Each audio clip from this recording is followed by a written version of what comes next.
नमस्कार, आप देख रहे हैं न्यूज़ ऑन इंडिया और मैं हूं आपके साथ अर्चना गुप्ता। बुलेटिन की शुरुआत कर लेते हैं बड़ी खबर के साथ। यूपी विधानसभा का मॉनसून सत्र आज से शुरू होगा।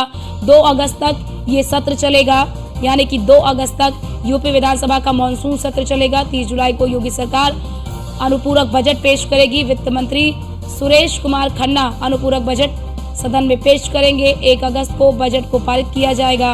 विपक्ष उठा सकता है सूखा, बाढ़ और बिजली कटौती का मुद्दा। सूत्र में आपको पता चले कि सत्र में 12 से अधिक अध्यादेशों को भी पारित किया जा सकता है। तो इस सत्र में 12 से अधिक अध्यादेश जो है उन्हें भी पारित किया जा सकता है, यानी कि सत्र के लिए एजेंडा तैयार कर लिया गया है कि इस सत्र में कितने अध्यादेश पारित करने हैं और किस प्रकार से उन अध्यादेशों को कानूनी रूप देना है। लेकिन विपक्ष भी पूरी तरह से सरकार पर हमलावर रहेगा।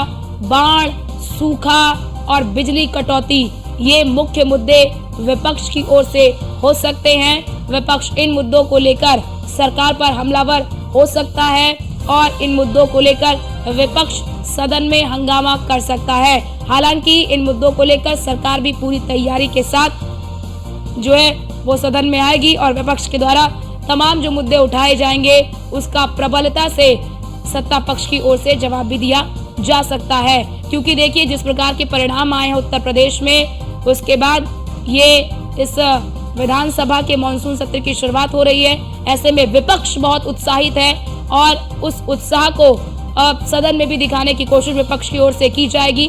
तो वैसे में सत्ता पक्ष भी पूरी तरह से तैयार है विपक्ष के तमाम सवालों के जवाब देने के लिए।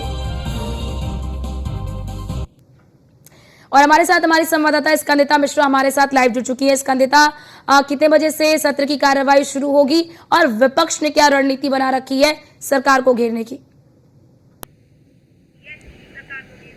देखिए, बिल्कुल आपको बता दें 29 अगस्त है, 29 जुलाई है आज, और आज से विधानसभा के मानसून सत्र की शुरुआत हो रही है और 2 अगस्त तक ये सत्र चलेगा, जिसको लेकर तमाम इंतजाम किए गए हैं। सुरक्षा के कड़े इंतजाम किए गए हैं, रूट डायवर्जन के इंतजाम किए गए हैं। विधानसभा के लगभग सभी गेटों के बाहर जो है पुलिस को चाक चौबंद पे लगाया गया है, पुलिसकर्मियों को लगाया गया है। इसके अलावा आपको बता दें ये सत्र जो है इसकी शुरुआत 10 बजे से हो जाएगी और विधायकों का पहुंचना जो है शुरू हो जाएगा। इस सत्र में आपको बता दें कई अध्यादेश और साथ ही आपको बता दें कई अधिसूचनाओं को पटल पर रखा जाएगा। 12 अध्यादेशों की बात फिलहाल यूपी सरकार की तरफ से कही गई है कि 12 अध्यादेशों को रखा जाएगा। इसके अलावा 30 जुलाई यानी कि आज पहला दिन रहने वाला है, जिसमें कंडोलेंस भी होगा। इसके अलावा 30 तारीख की अगर बात की जाए 30 जुलाई की, तो अनुपूरक बजट जो है वो भी पेश किया जाएगा। वित्त मंत्री सुरेश खन्ना जो है वो पेश करेंगे। इसके अलावा तमाम पहलुओं पर सरकार की तैयारी है कई अध्यादेशों को पास कराने की। साथ ही विपक्ष इस बार पूरी तरीके से तैयार है और कहीं ना कहीं विपक्ष द्वारा हंगामा देखा जा सकता है। सपा और कांग्रेस के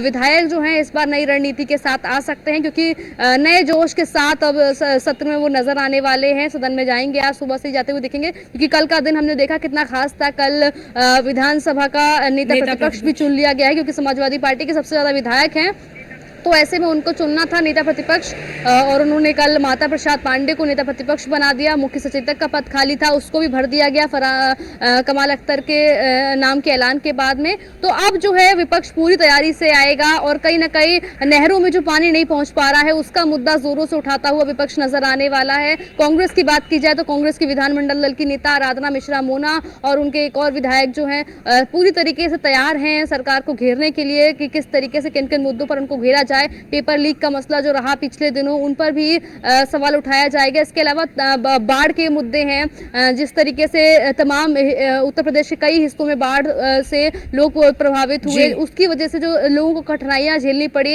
या सरकार उनको सुनिश्चित व्यवस्था करवा पाई या नहीं करवा पाई। तो इस तरीके से तमाम ये बातें हैं। कानून व्यवस्था एक बड़ा मुद्दा होगा आज, जिस पर विपक्ष जो है हमलावर हो सकता है सरकार के ऊपर। कानून व्यवस्था पर लगातार विपक्ष सवाल उठा रहा है, ना सिर्फ समाजवादी पार्टी बल्कि कांग्रेस, दोनों ही लोग जो है वो लगातार कानून व्यवस्था को लेकर सवाल उठा रहे हैं। स्वास्थ्य व्यवस्था की अगर बात की जाए तो जिस तरीके से बीते दिनों जो केस निकलकर सामने आए हैं उनको ध्यान में रख के पूरा कच्चा चिट्ठा तैयार करके विपक्ष इस बार तैयार है कि किन मुद्दों पर सरकार को घेरा जाए। 2 अगस्त तक ये सत्र चलेगा। 2 अगस्त को विदाई कार्यक्रम रहेगा और उससे पहले ये सदन जो है काफी मजेदार होने वाला है इस बार, क्योंकि सरकार जो है वो 12 अध्यादेश मिनिमम लेके आने वाली है। कई अधिसूचना होंगी जिनको पटल पर रखा जाएगा और कहीं ना कहीं स्कंदिता अध्यादेश को एक तरफ सरकार की ये कोशिश होगी कि इस अध्यादेश को कानूनी अमली जामा पहना दिया जाए इसी सत्र में, और एक तरफ विपक्ष की कोशिश होगी कि सरकार को रोका जाए। लेकिन यहाँ पर एक बड़ी बात, क्योंकि अभी तक अखिलेश यादव विधानसभा में नेता प्रतिपक्ष थे और वो बड़ी ही प्रमुखता के साथ और बड़े ही सरल स्वभाव के साथ, बड़े ही अलग अंदाज में सत्ता पक्ष को घेरते हुए नजर आते थे। लेकिन अब क्योंकि कोई और नेता प्रतिपक्ष चुन लिया गया है, तो क्या लगता है कि जिस प्रकार हम देखते थे सदन में अखिलेश यादव को, क्या उसी प्रकार का अंदाज, उसी प्रकार का आक्रामक तेवर जो है इनका भी हमें देखने को मिलेगा, नेता प्रतिपक्ष का जो बनाए गए हैं? देखिए, इस पहलू पर कल हमने माता प्रसाद पांडे जो नए नेता प्रतिपक्ष बनाए गए हैं उनसे बातचीत करने का प्रयास किया था कि क्या वो अखिलेश यादव की कमी को पूरा कर पाएंगे, क्योंकि अब नेता प्रतिपक्ष की कोई, जिस पर अखिलेश यादव बैठा करते थे नेता विरोधी दल वाले कमरे में, अब उसमें माता प्रसाद पांडे बैठेंगे और समाजवादी पार्टी का पक्ष और अपने सभी विधायकों का पक्ष रखते हुए नजर आएंगे। तो क्या वो जोश उनमें दिखाई देगा, क्या वो सादगी उनमें दिखाई देगी कि किस तरीके से वो शेर और शायरी के चलते सरकार पर हमलावर होते थे और तमाम जनता के मुद्दे उठाते हुए नजर आते? तो कहीं ना कहीं उनका मानना है कि जो जिम्मेदारी समाजवादी पार्टी ने उनको दी है, जो राष्ट्रीय अध्यक्ष ने दी है उनको जिम्मेदारी, उसका वो भरपूर आह्वान करेंगे, जितना हो पाएगा अपने नेताओं का मुद्दा उठाने का प्रयास करेंगे। हालांकि वो वरिष्ठ नेता हैं, 2 बार विधानसभा के अध्यक्ष रह चुके हैं, 7 बार के विधायक हैं। इसके अलावा मौजूदा समय में भी वो इटवा, जो सिद्धार्थनगर की विधानसभा सीट है, वहां से विधायक हैं। तो कहीं ना कहीं अपने अनुभव से जो कुछ उन्होंने सीखा होगा उसका अब देखना होगा कि किस तरीके से वो सदन में मुद्दे उठाते हैं। अगर फिलहाल की बात की जाए, क्योंकि अब प्रयागराज होना है, प्रयागराज की बात की जाए, कुंभ मेले को लेकर तमाम व्यवस्थाएं हैं, पर्यटन को लेकर जो बसें खरीदी जा रही है उसको लेकर धनराशि जो है वो अनुपूरक बजट में जारी की जाएगी। ये तमाम ऐसे मुद्दे रहने वाले हैं। अगर विपक्ष की बात की जाए तो बिजली कटौती की एक बड़ी समस्या रही है, जो गाँव में लोगों को बिजली नहीं मिल पाई है, बिजली आपूर्ति ठीक से नहीं हो पाई, ये एक बड़ा मुद्दा कल भी जो है विपक्ष के विधायक उठाते हुए नजर आए। तो ये भी एक बड़ा मुद्दा रहने वाला है। साथ ही आपको बता दें, प्रयागराज के अलावा इसके अलावा जो नजूल की संपत्तियां हैं उनको लेकर धनराशि जो है वो वितरित की जाएगी। बिल्कुल, और स्कंदिता, क्योंकि कल ये बड़ी महत्वपूर्ण बैठक हुई है, बिल्कुल स्कंदिता, क्योंकि कल अखिलेश यादव की अध्यक्षता में ये महत्वपूर्ण बैठक हुई है। अखिलेश यादव ने अपने विधायकों को बिल्कुल अच्छी क्लास दी है कि किस तरह से विधानसभा में उन्हें आक्रामक रहना है, सत्ता पक्ष पर हमला करना है, किस प्रकार से जो मुद्दे हैं। तो ये जरा बताइए कि कल की जो बैठक हुई, उस बैठक में अखिलेश यादव की ओर से अपने विधायकों को क्या शिक्षा दी गई है, क्या समझाया गया है कि किन मुद्दों को लेकर सरकार को घेरना है? जिन मुद्दों का आपने जिक्र किया, चाहे वो सूखा हो, चाहे वो बाढ़ हो, चाहे फिर वो बिजली कटौती हो, इसके अतिरिक्त। देखिए, बिल्कुल आपको बता दें, जिस तरीके से कल की अगर बैठक की बात की जाए तो कल की बैठक में यूपी के जितने भी सभी विधायक थे समाजवादी पार्टी के, वो सब आए हुए थे। और साथ ही आपको बता दें, लखनऊ के जो बड़े नेता है समाजवादी पार्टी के, वो भी शामिल हुए थे। और सबसे बड़ा मुद्दा जो कल का था वो ये था कि नेता प्रतिपक्ष चुनना है, जिसमें अखिलेश यादव ने अपने सभी विधायकों से राय मांगी थी कि आखिर नेता प्रतिपक्ष आप बताइए आपके हिसाब से कौन होना चाहिए। उनके साथ सलाह मशवरा किया गया तो सभी विधायकों का साफ तौर पर आदेश था कि अखिलेश यादव जो राष्ट्रीय अध्यक्ष है उनका जो निर्णय होगा वो सभी विधायकों को स्वीकार होगा। उसके बाद काफी देर गुत्था गुत्थी चलने के बाद, क्योंकि लग रहा था कि दलित चेहरा होगा, पिछले 1.5 महीने से जो कयास लगाए जा रहे थे उस पर पूर्ण विराम तब लगा जब ब्राह्मण चेहरे को समाजवादी पार्टी ने नेता प्रतिपक्ष बना दिया, माता प्रसाद पांडे का नाम ऐलान किया।